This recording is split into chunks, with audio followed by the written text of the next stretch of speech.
Donc, la tzaddik et Shochan Arafat, Frère Rabbeinu Akadosh Tzaddik Yesod Olam Nachal, Noé avec Chochma Rabbeinu, Rabbi Nachman Elfegeri Simchana, Nachman Meuman Zechutei Yagen Aleinu Rabbi Israël. Amen. Erev Tov, Bezrat Hashem. Je suis très content qu'on puisse se retrouver pour quelques paroles de Torah, Bezrat Hashem ce soir. Que ces paroles de Torah soient Alelu Nishmat, Ruti Sarah Bat Simcha. Et que l'élève Afaf Dalim, que ce soit pour la Slacha, l'Eda Kala de Chaya Sarah Bat Sarah, la Slacha et la Teshuva Shelema de Jonathan Ben Ezra, Ezra Ben Abraham, et pour la Slacha aussi de Hashem. Que Bezrat Hashem, tous ceux qui écoutent le cours, tous ceux qui participent au cours, tous ceux qui pourront apprendre avec nous cette Torah-là, si belle, celle de Rabbeinu Akadosh, qui puissent eux aussi profiter de la lumière de Rabbeinu, la lumière de la Torah de Rabbeinu, et qui puissent aussi voir toutes les délivrances arriver dans leur vie, Bezrat Hashem. Donc, il y avait un élément que je voulais partager avec vous ce soir, qui est un élément particulier qu'on voit à travers toutes les dernières parachiotes qui viennent de passer, et qui m'a sauté aux yeux aussi, qui est traité dans un livre qui s'appelle le Matok Haor. Et là-bas, il explique, il donne la ligne de conduite d'une question que normalement beaucoup de monde pourrait se poser. La question est la suivante, vous l'avez vu en titre de Shiur, si vous avez vu le titre du Shiur. La question, c'est pourquoi Hachem il a créé la stérilité. Pourquoi dans le monde, Hachem, il y a des gens qui sont stériles. Et c'est d'autant plus vrai qu'on le voit chez nos patriarches, chez nos matriarches.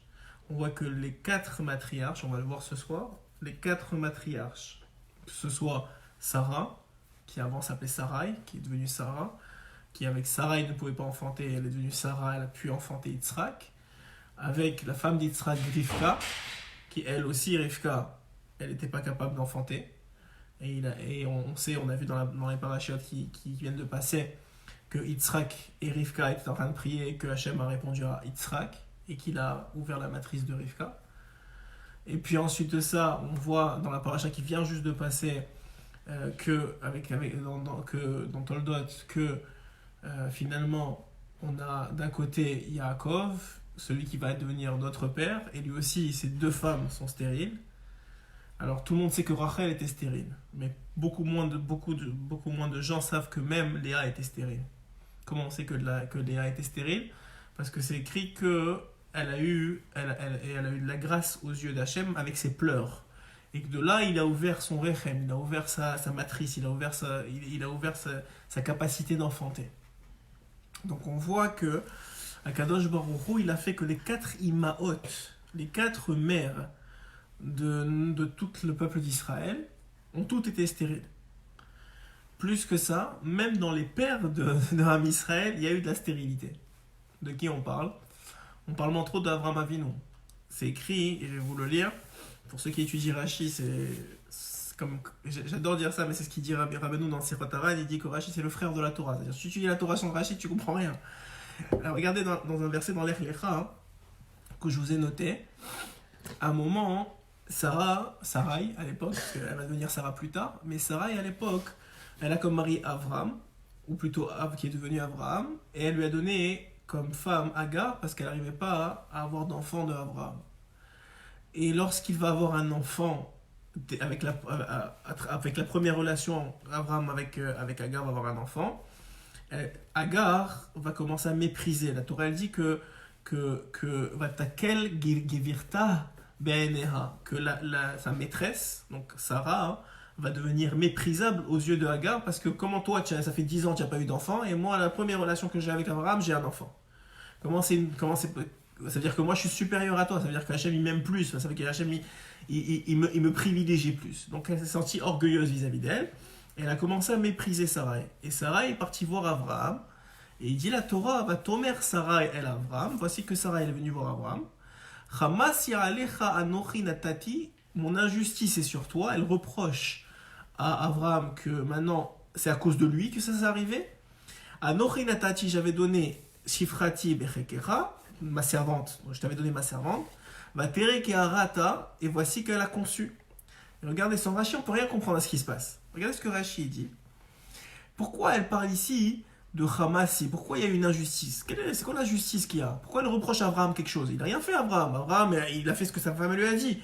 Tu n'as pas d'enfant avec moi, je vais te donner ma servante, qui est égyptienne. Je vais te la donner.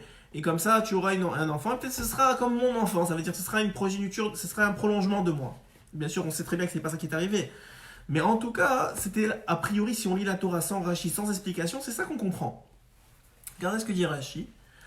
Hamas a souili, l'injustice qui m'est faite. C'est quoi l'injustice? Alecha ani metila aonesh. Kesheit palalta, elle lui dit à Abraham, lorsque toi tu as prié à Abraham, le Akadosh Baruch, tu as prié à Hachem, parce que toi aussi, tu ne pouvais pas avoir d'enfant.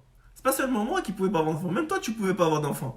Et quand tu as prié à Hachem pour qu'il te donne un enfant, et que tu lui as dit, Matitenni vanochi holech à Eric, comment je vais, tu me promets plein de choses Hachem, et moi je suis stérile et j'ai même pas d'enfant, à qui valaient toutes ces choses-là que tu me promets? Quand toi tu as parlé à Hachem comme ça, elle lui dit, Loït palalta ela alecha, tu n'as pas prié pour moi. Vehaya alecha leitpalel, et tu aurais dû prier pour moi. Mais tu as prié juste pour toi. C'est-à-dire, tu as prié, Abraham, tu étais stérile, donc tu as dit à Hachem, comment tu me promets plein de choses, et moi, à la fin de la journée, je suis pas, c'est-à-dire, moi, à la fin de la journée, je vais pas avoir d'enfant, j'ai pas de progéniture, j'ai pas de descendance. Donc, qu'est-ce qu'a fait Hachem? Il t'a ouvert, il t'a réparé, entre guillemets, il t'a guéri, et toi, tu as été capable de procréer, mais moi, tu n'as pas prié pour moi. Donc, Sarah, on voit de là, un, que Abraham était stérile, et deux, que Sarah reproche à Abraham, mais pourquoi tu n'as pas prié pour moi? Gardez bien ça en tête, on va voir que dans tous les événements, à chaque fois qu'il est question de stérilité, la seule solution, je vous le donne déjà avant même de commencer le shiur, mais pour que vous compreniez, la seule solution à chaque fois, c'est la prière. À chaque fois qu'il faut réparer une stérilité, la seule façon, c'est la tfila. On va le voir dans la paracha qui vient après ça, lorsqu'il s'agit de la stérilité de Rivka. Rivka, ça va être écrit dans la paracha de Vayera. Il faudrait que je vous le retrouve. Non, même après ça, excusez-moi. Ça, je ne l'avais pas noté, mais là-bas, c'est écrit que d'un côté, il y avait Yitzhak qui priait, et de l'autre côté, il y avait Rivka qui priait, et Hachem, il a répondu à Yitzhak. Donc là aussi, on voit que... et là, le Midrash, il nous dit que cette fois-ci, il n'a pas fait l'erreur d'Abraham, Yitzhak priait pour sa femme, et sa femme priait pour son mari. Ça veut dire quoi, dit le Midrash? Le Midrash, il explique que Yitzhak, il priait Hachem. Comment tu veux pas donner à cette tzadékette qui est ma femme un enfant? Comment tu veux... regarde comment elle est tzadékette, regarde comment elle se comporte. Regarde, ça fait 10 ans qu'on essaye et ça marche pas. Et Yitzhak ne voulait pas... Rivka a proposé à Yitzhak de lui donner une servante. Et Yitzhak a dit non, moi je prends pas de servante. Moi je suis un holocauste parfait. Je suis monté sur le Misbéar.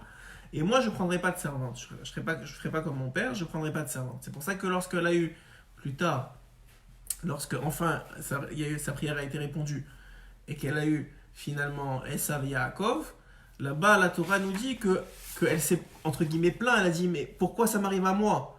C'est-à-dire quoi, pourquoi ça arrive à moi? Qu'est-ce qu'il dit Rashi? Rashi dit, pourquoi moi, et c'est pas comme ma belle-mère? Que ma belle-mère, Sarah, le rat, le mauvais de Abraham, il est parti chez Ishmaël, et le tzaddik, il n'y a que Sarah qui l'a eu, elle a eu Yitzhak. Pourquoi moi je dois avoir en moi et le mauvais et le bon?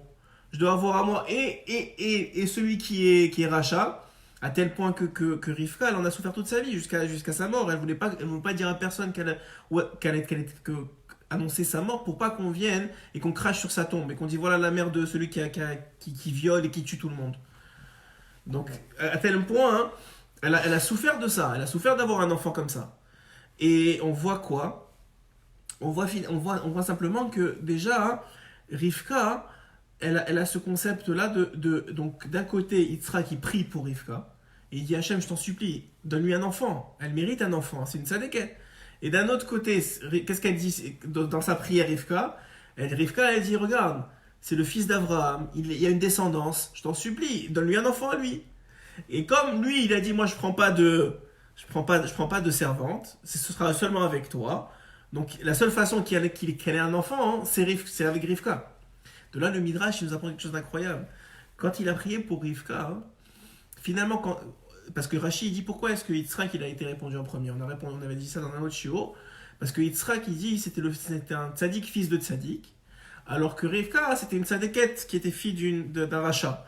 Et le fait que tu as des tzadikim dans ta génération plus haut, dans tes ascendants, ça donne du pouvoir à la tfila que tu as, à ta prière, et ta prière elle est plus répondue, plus facilement répondue.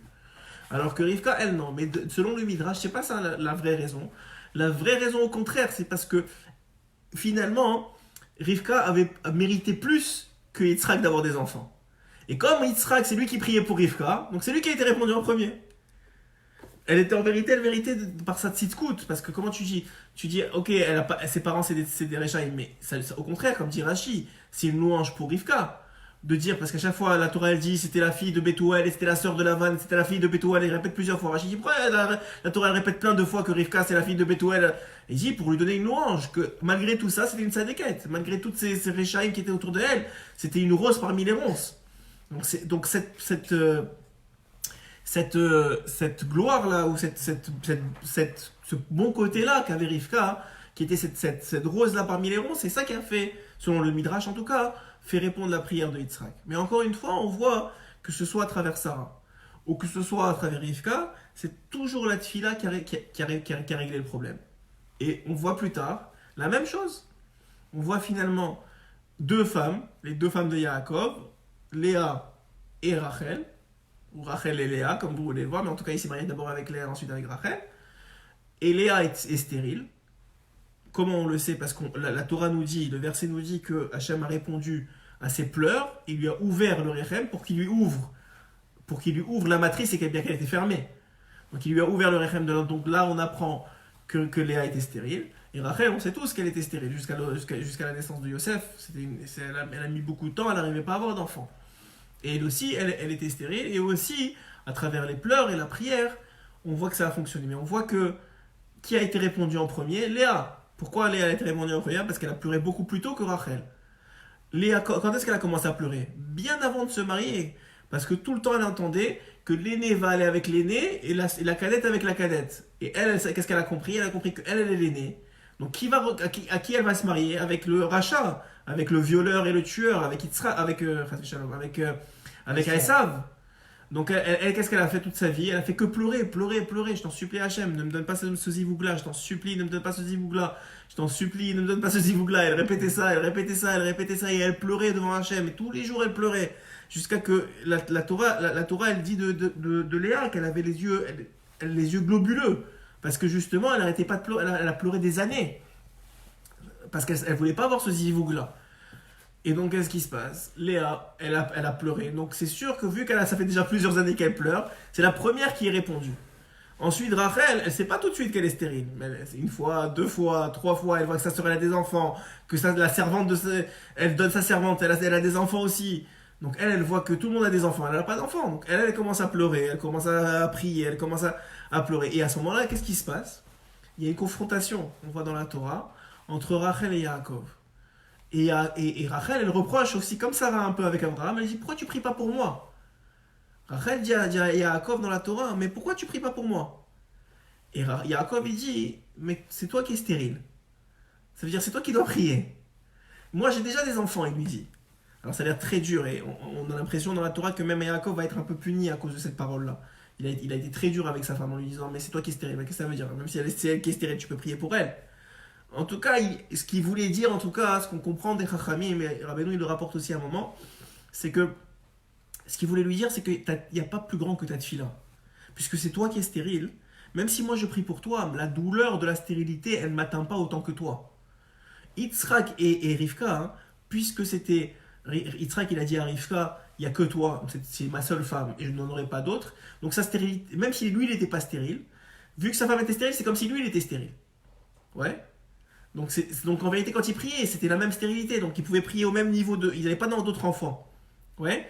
Avraham, lorsqu'il a prié, elle lui reproche pas de ne pas prier maintenant. Elle lui reproche pourquoi tu n'as pas prié avant, quand tu as prié pour toi, hein, que tu étais encore stérile. Pourquoi tu n'as pas prié aussi pour moi et moi j'aurais été répondu en même temps que toi. Ça veut dire que quand le niveau de douleur et de souffrance de l'individu il est le même, à ce moment-là, hein, on peut commencer à prier ensemble. Mais dès que le niveau de douleur que le problème il vient chercher une personne plus qu'une autre, alors la personne qui est plus touchée, elle a un pouvoir de prière qui est plus fort, obligatoirement. Donc c'est un peu ce que disait Yaakov à sa femme, à Rivka, quand il lui dit, mais écoute, c'est toi qui es stérile. Donc prie, parce que c'est toi que ta prière, elle va détruire les mondes. Elle va être répondue. De là, on comprend déjà que de toute façon, à chaque fois, on a vu, donc on a cité tous ceux qui étaient stériles dans les matriarches, et on a vu même dans les patriarches. Il y en a un qu'on n'a pas cité, c'est Yitzhak. Yitzhak Avinu aussi était stérile. Sauf il a été guéri de sa stérilité avant de se marier. D'où on sait ça? Du Zohar HaKadosh. Le Zohar nous dit que l'âme de Yitzhak, elle est descendue d'un monde féminin. Qu'est-ce que ça veut dire? Ça veut dire qu'en lui, il avait le masculin et le féminin, et donc il n'était pas capable d'enfanter. Donc qu'est-ce qui se passe? Hachem a promis a promis à Abraham que de Yitzhak va descendre toute la descendance de Abraham Avinu. Et qu'est-ce qu'il lui demande? Sacrifie ton fils. Le Zohar dit comment c'est possible une chose pareille? Si tu me demandes de sacrifier du seul fils qui va me sortir de lui toute la descendance, ça fait pas de sens. Dit le Zohar Kadosh, par la Emouna qu'Abraham Avinu il a eu en sacrifiant son fils, il venait de se créer une descendance. Comment ça? Dit le Zohar, au moment où, selon le Zohar, il y a eu vraiment la Shrita.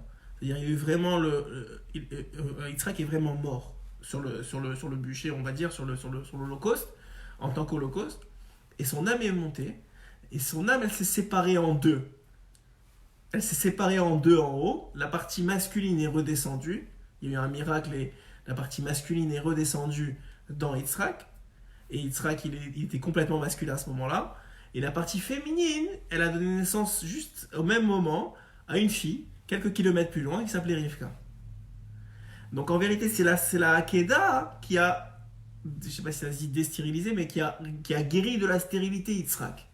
C'est le fait qu'il y a eu la Hakeda d'Yitzhak, donc le sacrifice d'Yitzhak, qui a fait que Yitzhak n'était plus stérile. Mais lui aussi, il était stérile avant de se marier. Donc là, on voit, et on le voit encore jusqu'à aujourd'hui, et en particulier dans le peuple juif, que dans certains couples, c'est très difficile d'avoir des enfants. On le voit même dans la Torah, pas seulement dans la Torah avec les matriarches, on le voit avec Hana. Hana, elle n'a pas d'enfant. Et l'autre femme de son mari, sa concurrente, elle n'arrête pas d'avoir des enfants, un après l'autre. Et Hana n'en peut plus, elle veut avoir des enfants, elle est déjà mère en elle. Elle veut enfanter, mais elle n'arrive pas. Et elle prie jusqu'à ce qu'elle se retrouve ce jour-là chez le prophète Élie, chez le Kohen Gadol, les Kohen Gadol. Et là, elle pleure et elle prie avec une force incroyable, tellement qu'il croit qu'elle est saoule. Et là, à ce moment-là, vous connaissez sûrement l'histoire, qu'il lui dit, mais pourquoi qu'est-ce que tu viens faire être saoul dans un endroit Kodesh, dans un endroit saint? Il dit, mais non, je suis pas saoul, au contraire, c'est parce que j'ai mal au cœur, que je veux avoir un enfant. Et là, il lui dit, excuse-moi, donc si tu m'as mal jugé, donc ça veut dire que tu n'es pas tellement Kohen Gadol, comme ça, il lui dit un peu finement, mais il comprend tout de suite qu'il a fait une erreur. Il lui dit, puisque je t'ai mal jugé, je te bénis que tu vas avoir un enfant. Et là, Shmuel. Et Shmuel, après plus de 20 ans de mariage, il met. Et après ça, il aura d'autres enfants, puisqu'Shmuel a ouvert la matrice, il aura d'autres enfants. Mais on voit que beaucoup de fois dans la Torah, on voit que ce concept de stérilité n'arrête pas de revenir. Il revient. Et même de nos jours, il y a certains couples, et c'est plus fréquent qu'on pourrait le penser, il y a certains couples qui ont la difficulté à enfanter. Et qui doivent passer de plus en plus par des tests et des évaluations et des médicaments et des fois même des procédures in vitro, enfin des choses très très compliquées. Avec une implication de médecins et de suivi et de médicaments et tout ce qui s'ensuit. Et la question, elle m'est venue, c'est le Matokaor qui la pose en vérité. Mais la question, elle est, mais pourquoi Hachem il a fait ça? Pourquoi Hachem il fait ça? Pourquoi il a créé ce concept de stérilité? Et la réponse, elle est extraordinaire. Vraiment extraordinaire. Premièrement, venez, on va séparer un peu les choses. On va mettre Abraham, Sarah, Rivka, Rachel et Léa dans le même paquet. Et on va mettre Yitzhak d'un côté. Et ensuite, on a donné d'autres exemples comme celui de Hana. On va le mettre aussi de côté.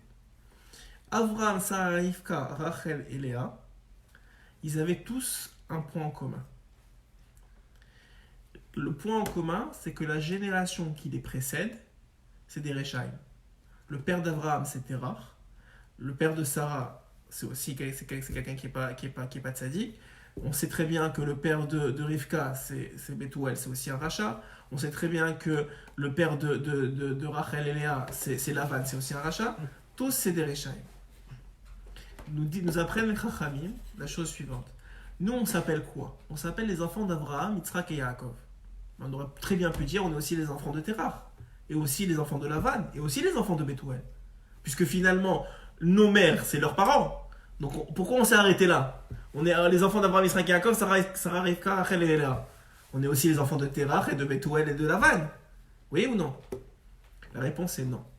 On n'est pas leurs enfants. Pourquoi? Parce que la force de reproduction de Abraham, elle ne vient pas de son père Terach. La force de reproduction, le koach de Nolad, le koach de donner naissance de Sarah ne vient pas de son père. Le koach de donner naissance de Rivka ne vient pas de Bethuel. Le koach de donner naissance de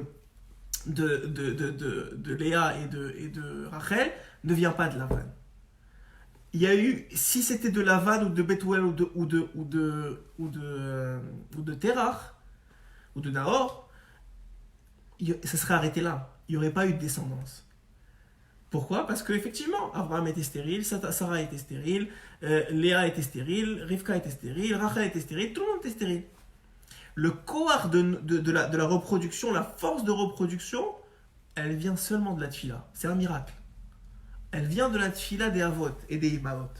C'est leur tfila qui a changé, qui a bien sûr impacté sur Hachem, c'est-à-dire qui est arrivé jusqu'à Kadosh Baruch Hu, et Kadosh Baruch Hu a changé la nature pour faire en sorte qu'il puisse enfanter. Mais pourquoi ça? Pour bien montrer qu'on n'est pas les enfants de Terah, qu'on n'est pas les enfants de Lavan, qu'on n'est pas les enfants de Bethuel. Pourquoi? Parce que eux et nous, on n'a rien à voir ensemble. Nous, on est le produit de la prière.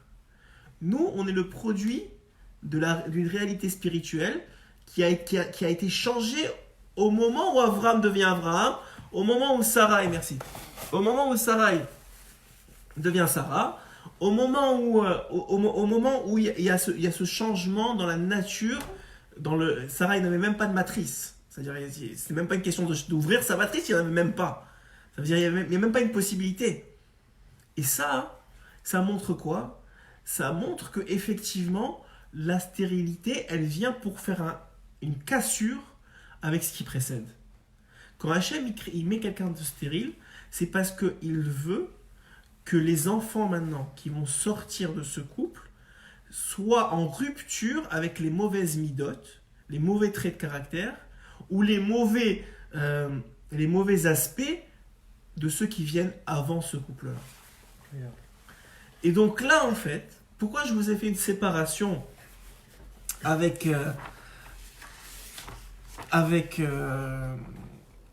Yitzhak? Parce que à Yitzhak aussi, on a dit qu'il était stérile. Pourtant, on dit bien qu'on est les enfants d'Abraham et de Yitzhak. Lui était le fils d'Abraham et Sarah. Alors, on veut pas s'arrêter, on veut pas couper entre Yitzhak et Abraham et Sarah, c'est sûr que non. Alors, qu'est-ce qui se passe? On voit quelque chose d'incroyable. Que la Torah, elle vient te dire, c'est vrai.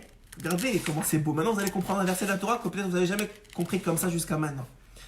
La Torah vient te dire elle-même que effectivement, c'est vrai que Abraham, c'est vrai que Yitzhak il était stérile, mais c'est vrai aussi que sa stérilité n'a pas fait de cassure avec Abraham. D'où on apprend ça? Regardez le verset. C'est vrai que Yitzhak il était stérile, mais cette stérilité-là, elle ne venait pas, c'était pas la même stérilité que les autres. C'était pas pour venir faire une cassure avec ce qui précédait, avec Abraham et Sarah. C'était parce que juste, il y avait pas vraiment, c'était pas une stérilité, c'était une forme de duplicité dans Yitzhak. Yitzhak, il avait les deux. Et quand est venu, quand il est monté en haut, après la Hakeda, alors il y a eu une séparation de son âme, et l'âme féminine est redescendue. Mais c'était simplement parce qu'il n'y avait pas encore la naissance de Rivka, il fallait attendre que la naissance de Rivka. Et Rivka était contenue dans Yitzhak jusqu'au moment où elle est née, finalement. Ça, c'est le chidouche du Zohar. Et d'où on apprend ça dans la Torah? Regardez ce que dit la Torah dans Parashat Toldot, début Parashat Toldot. Ve'ele Toldot Yitzhak. Voici les descendants de Yitzhak, ben Avraham, le fils d'Abraham. Et là, tout de suite, Rashi dit Mais de quoi on devrait parler? C'est quoi? La paracha elle parle de quoi? Des enfants de Yitzhak qui vont être Esav et Yaakov. Et le verset, il y a une virgule. Il n'y a pas de virgule, mais il y a une pause dans le verset. Et le verset continue et nous dit Avraham holid et Yitzhak. Avraham, il a donné naissance à Yitzhak. Mais tu viens de me dire que voici les descendants d'Yitzhak, fils d'Avraham. Si c'est le fils d'Avraham, c'est sûr que c'est Avraham qui l'a donné naissance. Oui ou non? Alors regardez bien. Incroyable. Écoutez bien ce que dit, c'est un enseignement du roi Chaim Kadosh. Le verset, il vient te dire voici les descendants de Yitzhak ben Avraham, et normalement on devrait tout de suite te dire c'est Yaakov et Esav. On se dit attends, non. Mais tu sais pourquoi il a eu des descendants, hein? Parce que Avraham lui a donné la force d'avoir des descendants. C'est Avraham qui a Holid. Holid ça veut dire engendrer. Il lui a donné la force de procréation, elle vient de Avraham. Il n'y a pas eu de cassure entre Avraham et Yitzhak. Avraham Holid et Yitzhak. Avraham il lui a donné la force à Yitzhak de donner des enfants. C'est pour ça qu'il est capable maintenant d'avoir des toldot, d'avoir des descendants. C'est parce qu'il y a eu Avraham avant, qui lui a donné cette capacité d'enfanter. Donc là, tellement c'est vrai ce que je suis en train de vous dire, que la Torah est obligée d'ajouter un morceau de verset pour te dire ne crois pas que la stérilité de Yitzhak c'est la même que les autres. C'est pas vraiment une stérilité, puisque la force de procréation elle vient bien de son père. Alors qu'Avraham, la force de procréation elle vient pas de son père. C'était Avraham, et s'il était juste le fils de son père, il n'aurait jamais enfanté. Et Sarah, il a la même chose, c'était juste le fils de son père et de sa mère, elle n'aurait jamais enfanté. Et Rachel, la même chose, et Léa, la même chose. Et la seule raison pour laquelle ils ont enfanté, c'est parce que Hachem, il a changé la nature pour le peuple d'Israël. Parce qu'il y a une nouvelle création à partir de ces gens-là. Alors maintenant, venez, on va regarder, dit le Matokao. Venez, on va regarder ce que dit notre histoire sur bien plus tard, qui va arriver avec on a dit avec Hana. Hana, elle prie pendant des années. Et elle a un enfant, après la bénédiction de Eli Cohen Gadol. Il la bénit, elle enfante un enfant. Elle a cet enfant-là, de qui? De son mari, bien évidemment, mais même si après ça, elle en aura d'autres. Et elle fait un vœu à Hachem.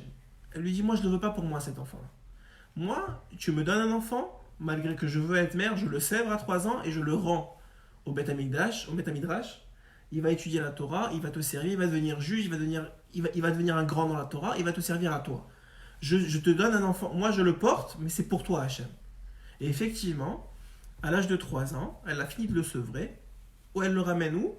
Elle le ramène chez Eli Cohen Gadol, et elle lui dit voilà, occupe-toi-en, maintenant tu es son maître, c'est toi qui vas t'en occuper. Et elle rentre chez elle, elle aura d'autres enfants. Quelques mois plus tard, même quelques années plus tard, Eli il appelle Hana. Il lui dit, je suis désolé, mais Shmuel doit mourir. Elle dit quoi? Mais c'est pas possible. Elle dit écoute, ton fils, il a donné une halakha devant son maître, c'est-à-dire moi. Ça c'est interdit. Un élève ne peut pas parler de halakha, ne peut pas donner une loi juive devant son maître. Parce que le maître il est là, il peut répondre. Pourquoi est-ce que toi tu parles?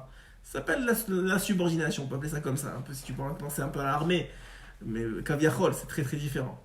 Donc il lui dit maintenant, cet enfant-là il doit mourir.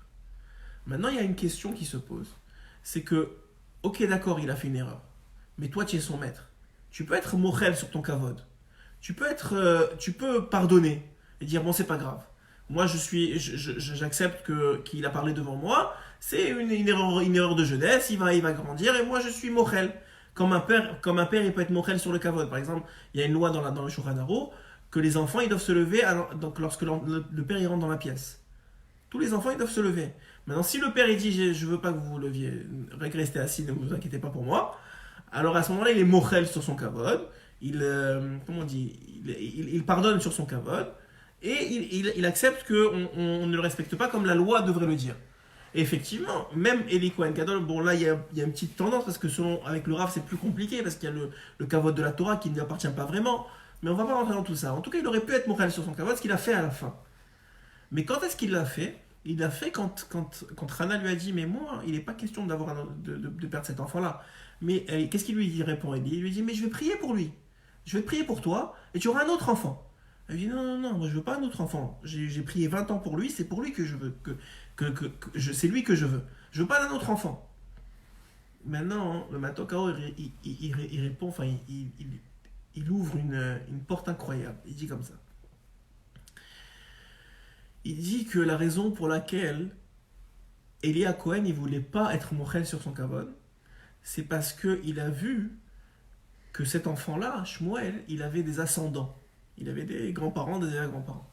Et l'un des arrière-grands-parents qu'on parle dans la Torah, c'est Korach.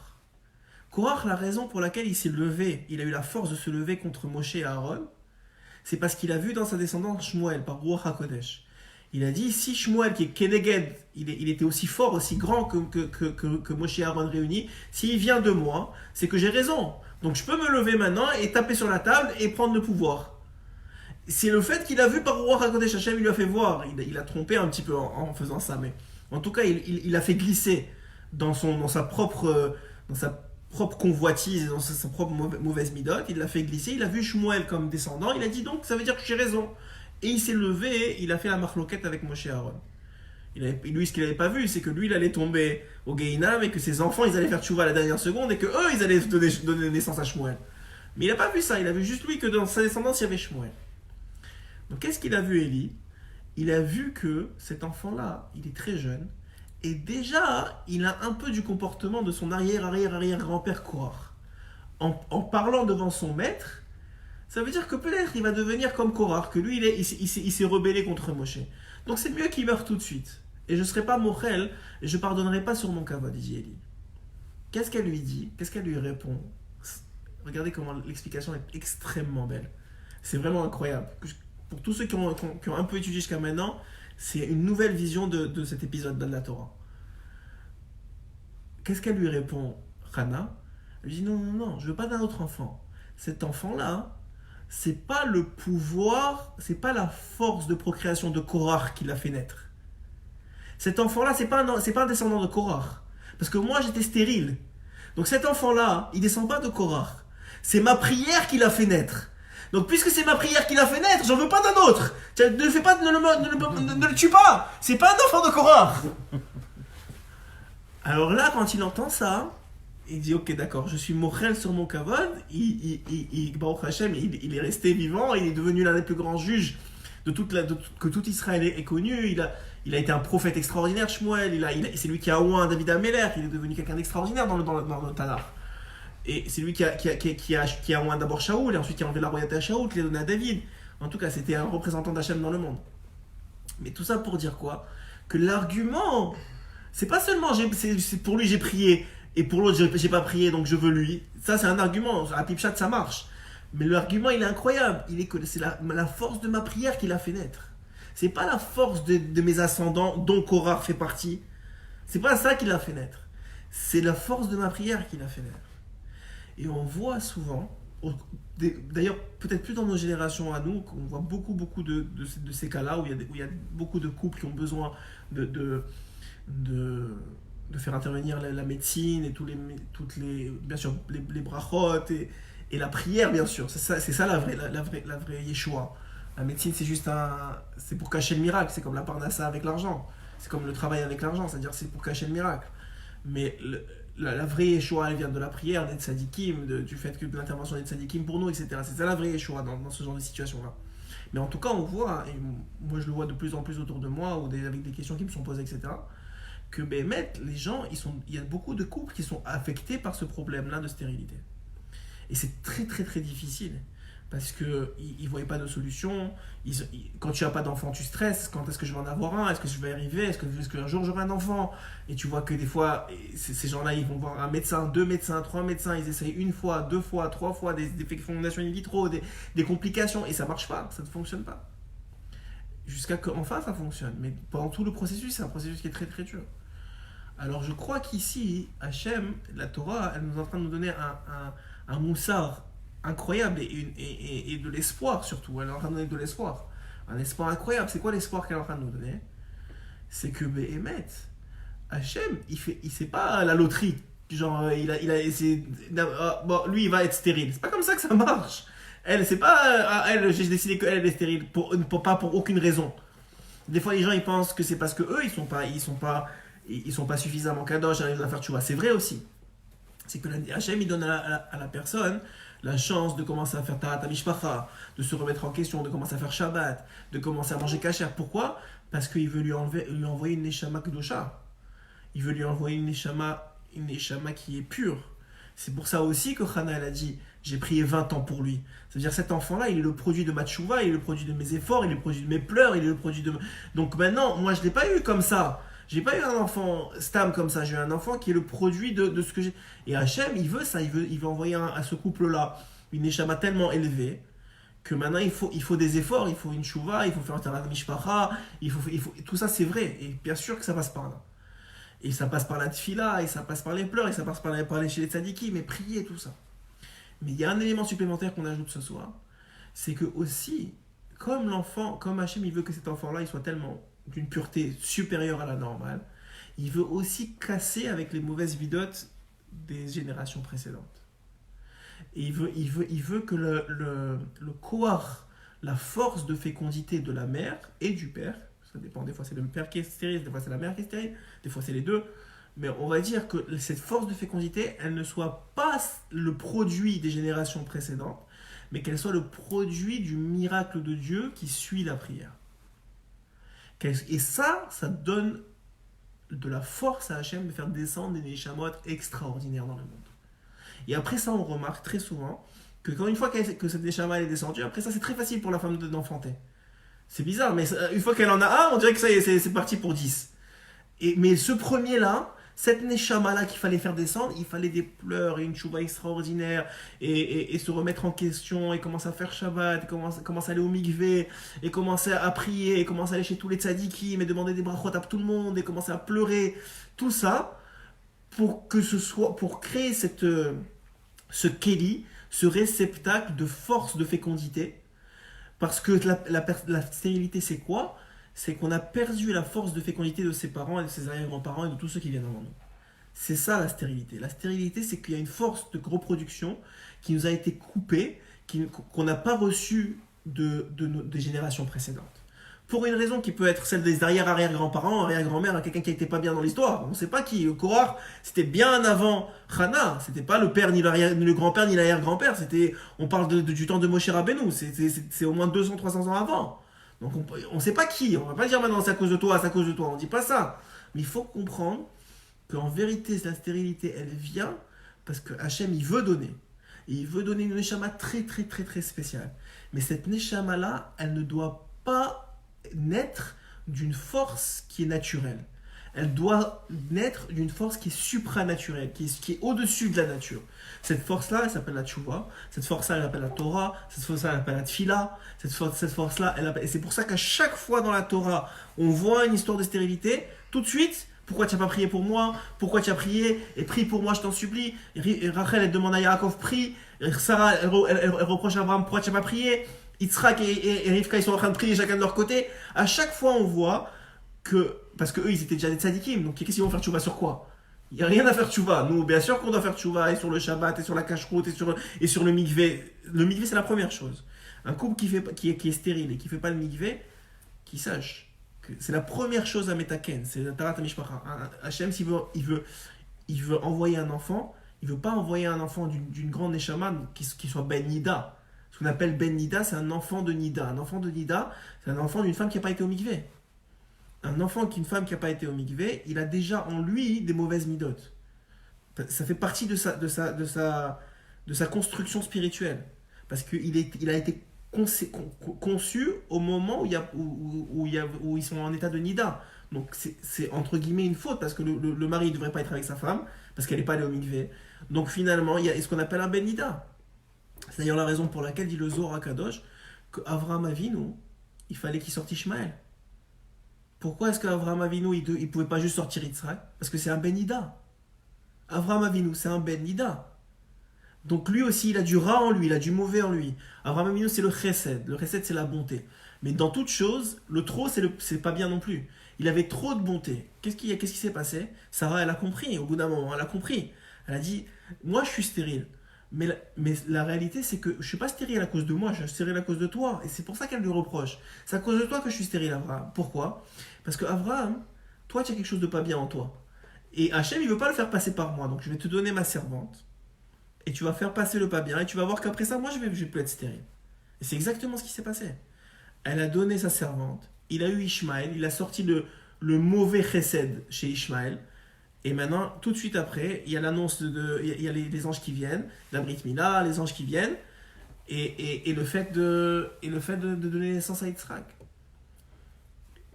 Entre parenthèses, il y en a beaucoup qui disent qu'on est les cousins de Ishmaël. Mais c'est pas tellement vrai non plus. Parce que, encore une fois, qui a donné naissance à Ishmaël? Ishmaël, il est né de Avram, pas de Avraham. Il est né de Avram avant la Brit Mila, avant l'alliance, avant la pureté de la Mila. Donc celui qui a la force de reproduction d'Ishmaël, c'est pas la même que celle d'Israël. Le père, c'est pas le même. Avram et Avram, c'est pas les mêmes. C'est pas la même neshama, c'est pas la même structure spirituelle. Donc quand on dit qu'on est cousins, c'est très très éloigné en vérité, même si physiquement ça a l'air très proche. Parce que le Avraham, c'est pas le même qu'Avram. Donc le père spirituel et le père physique, c'est pas le même. Et donc là on voit encore que Sarah, le Zohar, il dit que Sarah elle avait compris ça. Donc elle lui a donné sa servante. Et la servante, elle a permis de sortir le rat, entre guillemets, le mauvais qu'il y avait dans Abraham. Alors ça ne plaît pas à tout le monde, mais c'est pas grave, c'est ce que la Torah dit, donc c'est vrai. Et c'est pour ça que Rivka, elle voulait faire la même chose avec Yitzhak. Elle a compris qu'il y avait un problème aussi avec Yitzhak. Yitzhak, c'était le djinn. Il y avait la rigueur, mais c'était trop de rigueur. Donc lui aussi, il fallait qu'il sorte le mauvais rigueur. Et c'est ce qu'il a fait avec Esav. Mais Rivka, elle a dit, mais pourquoi moi? Pourquoi on n'a pas pris une servante? Ça aurait été la mère de Esav. Et comme ça, moi j'aurais eu juste le Yaakov et j'aurais été très content. Deux raisons pour répondre à cette question. La première, c'est que Yitzhak, lorsque lui, il a dit, moi, je suis un holocauste, je suis un holocauste parfait et je ne prendrai pas de servante. Ça veut dire, même le rat, il va passer par toi. Et deuxièmement, c'est qu'on sait, ça c'est un shiur que j'ai fait il y a quelques années, qui est basé sur les enseignements de Rabbeinu, et du Roi Chaim, il me semble aussi, où le Roi Chaim Akadosh, il explique que la raison pour laquelle les goïms, c'est-à-dire les chrétiens, etc., tous ceux qui ne sont pas des musulmans, on le voit, ils se convertissent au judaïsme. Pourquoi? On ne voit pas de musulmans se convertir. Les seuls musulmans qui se convertissent, c'est parce que leur mère ou leur arrière-grand-mère, elle est juive, ils ne savaient pas. Mais il n'y a pas de musulmans qui se convertissent. Mais les chrétiens ou les autres nations, ils se convertissent au judaïsme. Pourquoi? Parce que Hachem, il a fait en sorte que la mère de Esav, c'est Rivka. Ça veut dire que c'est pour ça qu'ils ont cette envie de se convertir, parce qu'ils viennent de Rivka. Rivka, c'est les juifs. Et Rivka, entre guillemets, il n'y a pas de juifs, mais il vient de la matrice de Rivka.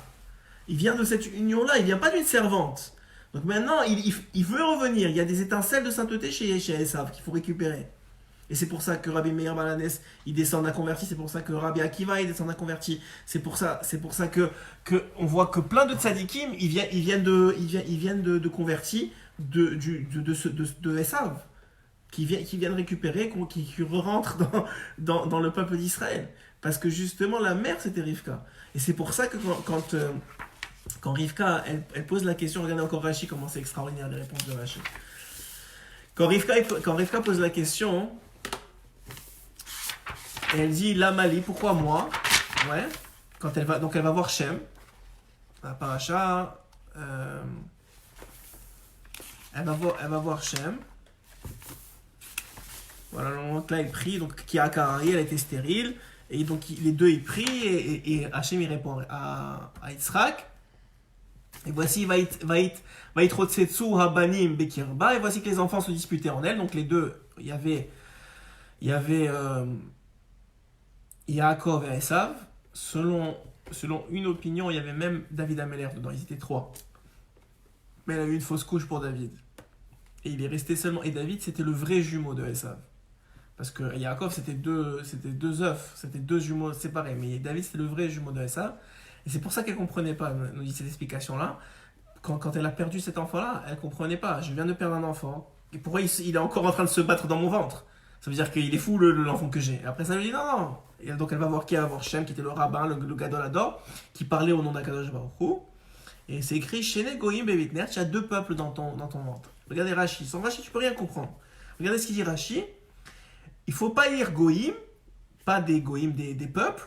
Geim, c'est écrit Geim, parce que c'est écrit avec deux yud. Goïm, c'est avec un seul yud. C'est écrit avec deux yud. Geim, pourquoi ça veut dire quoi? C'est parce que Goïm, c'est Gimel Vav Yud même, mais c'est pas écrit ça dans la Torah, c'est écrit Gimel Yud Yud même. Alors pourquoi c'est écrit comme ça? Dis Rashi pour que tu puisses lire Geim. Geim, c'est des personnages. Il y a deux personnages dans ton ventre. Il y a Yaakov et Esav. Non, dit Rashi. Il y a Antonin et Rabbi. Il y a Antonin, c'était un empereur, à l'époque de Rabbi, qui était Rabbi Odanassi, qui a compilé la Mishnah. C'est quoi l'histoire d'Antonin et Rabbi? L'histoire d'Antonin et Rabbi, elle est très très belle, elle est rapportée dans la Gemara. C'est l'histoire d'un empereur et d'un Gedolador et d'un grand rabbin. À l'époque du père Rabban Gamliel, du père de Rabbi Odanassi, et l'empereur, qui était contre les juifs, il avait interdit le Shabbat, comme ils font d'habitude, le Shabbat, la Brit Mila, ouais, tout ce qui est Rosh Chodesh, tout ce qui nous définit en tant que juifs. Et bien sûr, lui, maintenant le grand rabbin, Rabban Gamliel, il vient d'avoir un enfant. Il a un enfant, et quoi, il va pas faire la Brit Mila, mais même si l'empereur il a dit ce qu'il dit, moi je fais la Brit Mila à mon fils, Hachem m'a demandé, je fais. Donc il fait la Brit Mila, Rabbi Odanassi, Yehuda, son fils. Et là, les QT1, ils dénoncent Rabban Gamliel à l'empereur. Ils viennent voir l'empereur, ils lui disent voilà, il a circoncis son fils. L'empereur en colère, il appelle tout de suite Rabban Gamliel, sa femme et l'enfant pour vérifier. Ils arrivent au royaume. Heureusement, Baruch Hashem, la femme de l'empereur, elle aimait les juifs. Elle était pas aussi fou que son mari. Et Mina Shamaim, elle a eu un enfant la même semaine que Rabbi Odanassi. Donc en arrivant, le couple arrive, donc Rabban Gamliel, sa femme, et Rabbi Yehuda, ils arrivent, qui était encore un bébé, ils arrivent dans le royaume. Tout de suite, elle les fait rentrer, la femme de l'empereur, elle les fait rentrer dans sa chambre.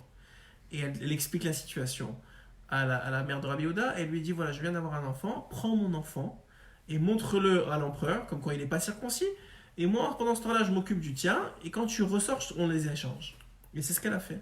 Elle a pris l'enfant de l'empereur, elle l'a amené devant l'empereur. L'empereur, il a vérifié qu'il n'était pas circoncis. Il a tué celui qui a dénoncé Rabban Gamliel. Et en sortant, ils ont rééchangé les enfants. Devant l'empereur, l'enfant, il a commencé à pleurer. Antonin. Il a commencé à pleurer. Donc qu'est-ce qu'elle a fait? La mère de Rabbi Odanassi, elle a donné à manger à Antonin. Ramim, ils disent de cette nourriture sacrée, de cette nourriture kadosh qu'il a mangé quand il était enfant, il a voulu se convertir plus tard. Et c'est ce qui est arrivé. Antonin a repris la place de son père, il est devenu empereur. Et il a été attiré tout le temps par le judaïsme, tellement qu'il a déplacé son royaume à côté de Rabbi Odanassi à Yavde, et qu'il a créé un tunnel entre lui et entre son palais et Rabbi Odanassi, que toutes les nuits il allait étudier chez Rabbi Odanassi la Torah. Et il y a plein d'histoires entre eux qui se sont racontées, mais qui sont rapportées dans la Gemara. Mais tout ça pour dire qu'ils sont devenus Chavruta, ils ont étudié, il s'est converti, mais il a dit à personne pour pouvoir continuer à protéger le peuple d'Israël. Et effectivement, Antonin était un roi qui était très très bon avec les Juifs. Mais surtout, pourquoi est-ce que Rashi nous dit ça maintenant? Pourquoi il dit, tu sais, il y a deux personnages dans ton monde, c'est Antonin et Rabbi. Dis-moi, Mordechai et Aman. Aman, il descend de Esav. Et Mordechai, il descend de Yaakov. Dis-moi, il y en a plein. Dis-moi, un rabbin et un goy qui ont vécu ensemble. Ouais? Pourquoi tu me dis cela particulièrement? Rashi, en vérité, il est en train de te répondre à ta question. Tu sais pourquoi Rivka, elle est obligée d'avoir les deux dans son ventre? Parce qu'il va avoir des générations où il y aura Rabbi et Antonin. Antonin qui va se convertir. Comment il va avoir la force de se convertir? Parce qu'il vient de Rivka. Parce que Rivka, c'était son arrière-grand-mère. C'est pour ça que Antonin, il existe. C'est pour ça qu'Antonin, il a pu devenir Antonin, le tzaddik, qui s'est converti, qui a étudié la Torah avec Rabbi Odanassi. C'est justement parce que dans le ventre de Rivka, il y avait ces deux nations-là. Donc en fait, on voit de là on voit de là tout le concept de comment Hachem il prépare les choses et que rien n'est laissé au hasard et que même dans un concept qui s'appelle la stérilité, que ceux qui et on espère que Bémet, par le sroud du shiur qu'on a fait aujourd'hui, et que tous ceux qui soient stériles, ils aient des enfants, et des enfants, des enfants d'une grandeur spirituelle extraordinaire, Bezrat Hashem. Mais on comprend de là un concept fou en vérité. C'est que Hachem, il calcule tout pour permettre à l'enfant qui naît de venir avec exactement les midotes qui lui permettront de réussir dans sa vie, de faire son tikkun, de réparer. Et s'il doit être influencé par ce qui vient d'avant, eh ben, parce que ça fait partie de son tikkun, eh ben, il va l'être. Mais si Hachem il décide que non, il ne faut pas qu'il soit influencé par ce qui vient avant, eh ben, il rend la mère ou le père ou les deux stériles. Et de là vient quoi? Toute la prière et toute la tchouva qui va maintenant donner naissance à l'enfant. C'est plus la force de fécondité qui vient de génération en génération qui donne naissance à l'enfant, c'est la prière, la tchouva, les midot et tovot des parents qui vont donner naissance à l'enfant. Ça,